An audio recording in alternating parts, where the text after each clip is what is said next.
नमस्कार दोस्तों, मैं उत्कर्ष सोनी आज फिर से हाजिर हूँ आपके सामने एक नई कथा को लेकर। आज नवरात्रि का दूसरा दिन है और नवरात्रि के दूसरे दिन माँ ब्रह्मचारिणी का पूजन किया जाता है।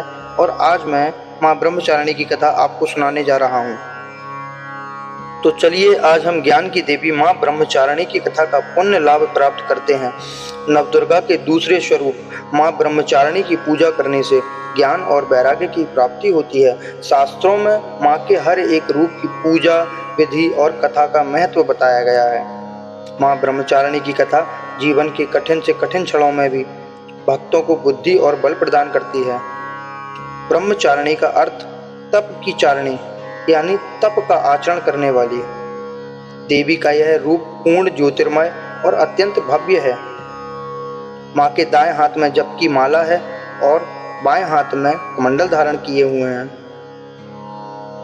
माँ ब्रह्मचारिणी की कथा कुछ इस प्रकार है। पूर्व जन्म में इस देवी ने हिमालय के घर पुत्री रूप में जन्म लिया था और नारद जी के उपदेश से भगवान शंकर को पति रूप में प्राप्त करने के लिए घोर तपस्या की थी। इस कठिन तपस्या के कारण इन्हें तपश्चरणी अर्थात ब्रह्मचारिणी नाम से जाना गया। 1000 वर्ष तक इन्होंने केवल फल फूल खाकर बिताए और 100 वर्षों तक केवल जमीन पर रहकर शाक पर निर्वाह किया। कुछ दिनों तक कठिन उपवास रखे और खुले आकाश के नीचे वर्षा और धूप के घोर कष्ट सहे।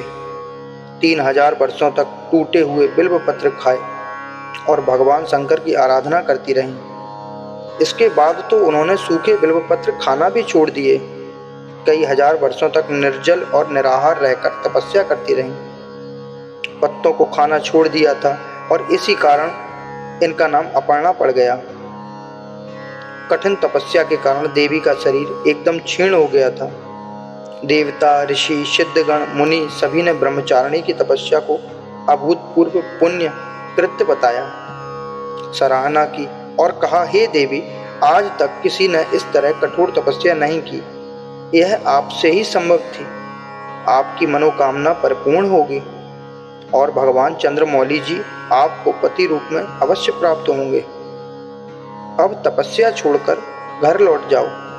जल्दी ही आपके पिता आपको लेने आ रहे हैं। लेकिन माँ ने तब तक अपनी तपस्या समाप्त नहीं की जब तक शिवजी ने स्वयं उन्हें साक्षात दर्शन नहीं दिए। उनसे आशीर्वाद मिलने के उपरांत ही माँ अपने घर की ओर प्रस्थान की। माँ की कथा का सार यह है कि जीवन के कठिन संघर्षों में भी मन विचलित नहीं होना चाहिए। माँ ब्रह्मचारिणी देवी की कृपा से सर्व सिद्धि प्राप्त होती है। नवरात्रि के दूसरे दिन माँ ब्रह्मचारिणी की पूजा अर्चना होती है। माँ का यह स्वरूप मंगल ग्रह का स्वामी है।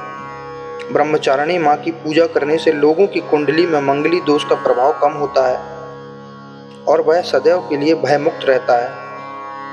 दोस्तों, अगर आप सभी लोगों को मेरे द्वारा कही गई ये नवरात्रि की कथाएं पसंद आ रही हों तो प्लीज़ मेरे चैनल को सब्सक्राइब करें, लाइक करें और शेयर करना ना भूलें।